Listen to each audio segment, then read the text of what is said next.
Shalom Bapak Ibu Saudara yang terkasih di dalam nama Tuhan Yesus Kristus. Segala pujian dan syukur bagi Allah kita yang hebat, yang telah memberkati dan memelihara hidup kita senantiasa dan selalu menyertai kita apapun yang sedang kita kerjakan dan kita lakukan. Bapak Ibu Saudara yang terkasih di dalam nama Tuhan Yesus Kristus, saat ini kita akan melakukan pendalaman Alkitab. Kita persiapkan hati dan pikiran kita berdoa. Dipuji dan dimuliakanlah Allah kami yang hebat di dalam Yesus Kristus, Raja kemuliaan, Bapa yang luar biasa baik dalam hidup kami. Tuhan, terima kasih untuk cinta-Mu, untuk pertolongan-Mu. Kami bersyukur untuk waktu yang Tuhan berikan, waktu yang berharga, waktu yang indah ini. Tuhan memberkati kami. Sebentar Tuhan, kami akan merenungkan kebenaran firman-Mu. Kami mau belajar kebenaran-Mu. Engkau berkati kami, Engkau tolong kami, Engkau beri kami kekuatan untuk boleh mengerti dan memahami kebenaran firman-Mu, dan semuanya untuk memuliakan Allah Bapa kami yang bertahta di dalam kerajaan sorga. Inilah doa kami Tuhan, kami taruh di dalam tangan Bapa dan kami berdoa hanya di dalam nama Tuhan Yesus Kristus. Haleluya. Amin. Bapak Ibu Saudara yang terkasih di dalam nama Tuhan Yesus Kristus, tema pendalaman Alkitab kita pada saat ini adalah Tuhan Yesus dan penggenapan hari Tuhan yang akan datang dalam kitab Yoel. Arti nama Yoel yaitu Yahweh adalah Allah. Yoel adalah anak dari Petuel. Kita boleh lihat di dalam kitab Yoel pasal 1 dan ayat yang pertama. Yoel yang menuliskan kitab Yoel yang mengandung makna hari Tuhan. Tuhan Allah memberikan tanda peringatan yakni tulah belalang dalam Yoel 1 dan 2 yang merupakan hukuman ilahi. Ini menunjukkan reaksi Allah terhadap dosa-dosa Yehuda dan Yerusalem. Belalang yang menyerbu daerah itu dan musim kering yang hebat, perpaduan yang menghancurkan hampir setiap lapisan masyarakat Yehuda. Tulah belalang melahap segala jenis tumbuh-tumbuhan hijau pada waktu itu. Satu-satunya harapan yakni bangsa yang berdosa itu bertobat, meninggalkan dosa-dosa dan pelanggaran, dan kembali ke jalan Tuhan Allah yang benar. Allah menantikan pertobatan bangsa Israel. Hal ini menunjukkan belas kasih Allah kepada manusia yang berdosa. Belas kasih yang fokus kepada hari penebusan Tuhan Yesus Kristus, di mana banyak orang yang bertobat dan anugerah pengampunan dosa diberikan secara ilahi, atau dapat dikatakan pengangkatan manusia menjadi anak-anak Allah ataupun menjadi ahli-ahli waris di dalam kerajaan sorga. Manusia diangkat menjadi ahli waris di dalam kerajaan Allah adalah pada hari Tuhan. Hari Tuhan akan tergenapi di dalam Tuhan Yesus Kristus. Hari Tuhan di mana terjadi pertobatan dan pengampunan adalah hal yang saling berkaitan. Ketika seseorang bertobat meninggalkan jalan yang jahat, maka Tuhan Yesus akan mengampuni. Hari Tuhan untuk saat ini ditandai dengan pencurahan Roh Kudus kepada semua orang yang menerima Tuhan Yesus Kristus sebagai Tuhan dan Juru Selamat. Kita boleh lihat di dalam Kisah Para Rasul 2 ayat yang ke-38. Dan pencurahan ini terjadi sebelum Tuhan Yesus datang yang kedua kalinya, yang merupakan hari Tuhan yang dahsyat dan menakutkan bagi orang-orang yang berdosa. Di dalam pendalaman Alkitab pada saat ini, ada beberapa pertanyaan yang perlu kita jawab. Yang pertama, bagaimana penggenapan hari Tuhan di dalam Tuhan Yesus Kristus? Penggenapan hari Tuhan di dalam Tuhan Yesus yakni fokus kepada dua hal, yakni yang pertama, hari Tuhan ketika Tuhan Yesus mengutus Roh Kudus, mencurahkan Roh Kudus kepada hamba-hambanya, baik laki-laki maupun perempuan. Hamba-hamba adalah semua orang yang percaya kepada Tuhan Yesus.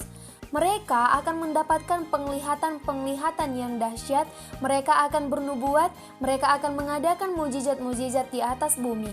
Kedua, yakni kedatangan Tuhan Yesus yang kedua kali ditandai dengan darah, api, dan gumpalan-gumpalan asap, serta matahari akan berubah menjadi gelap gulita, bulan akan menjadi darah sebagai murka bagi orang yang degil hati dan jahat, tetapi sukacita besar bagi orang yang mengasihi Tuhan Yesus Kristus. Dalam Kisah Para Rasul 2. Pertanyaan yang kedua, Apa yang dilakukan Tuhan Yesus bagi setiap orang yang percaya dalam penantian hari Tuhan Yesus?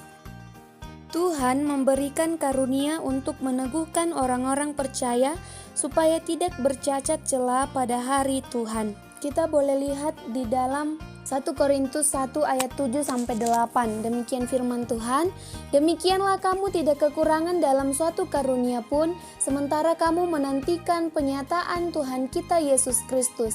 Ia juga akan meneguhkan kamu sampai kepada kesudahannya, sehingga kamu tak bercacat pada hari Tuhan kita Yesus Kristus.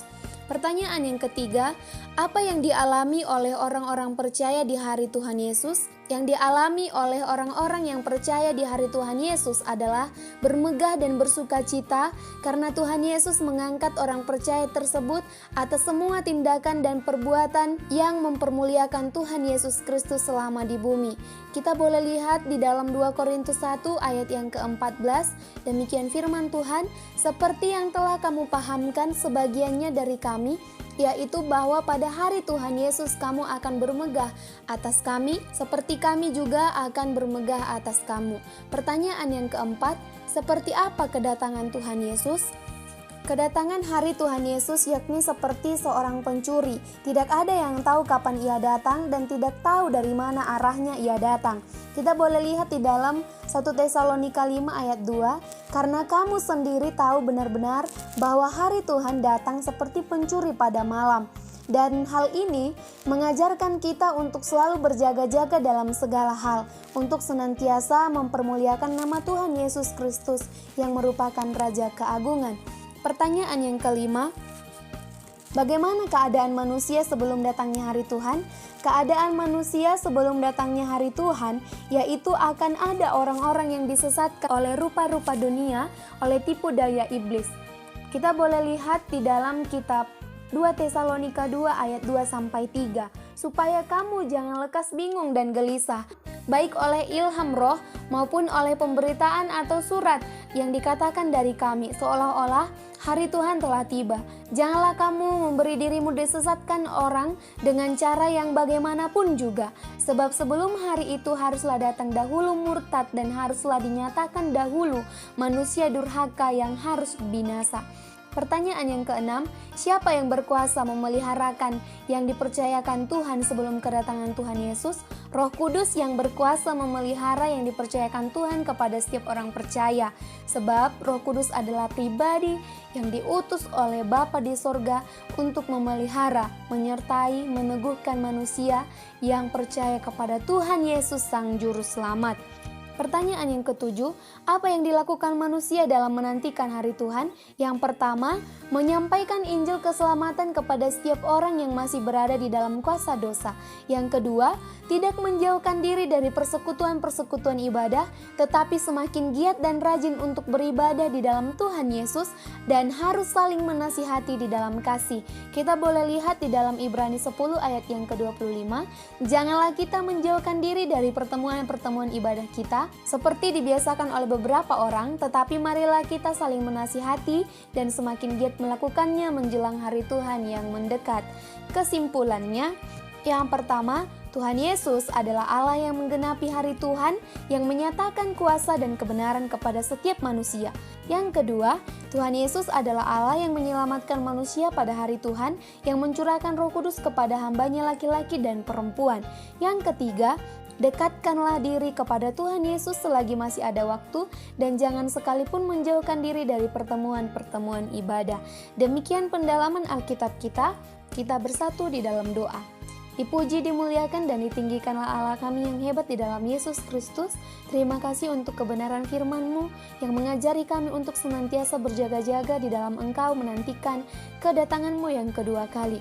Terima kasih Tuhan, terpujilah Engkau, Roh Kudus-Mu bersama dengan kami, mengurapi kami, menolong kami, memberkati kami senantiasa kemanapun kami melangkahkan kaki. Berkati setiap yang sudah mendengarkan, biarlah bertumbuh, berbuah di dalam hati dan pikiran kami kebenaran firman-Mu. Dalam nama Yesus berdoa dan mengucap syukur kepada Bapa di sorga. Haleluya. Amin. Demikian pendalaman Alkitab kita. Tuhan Yesus memberkati kita semuanya. Shalom.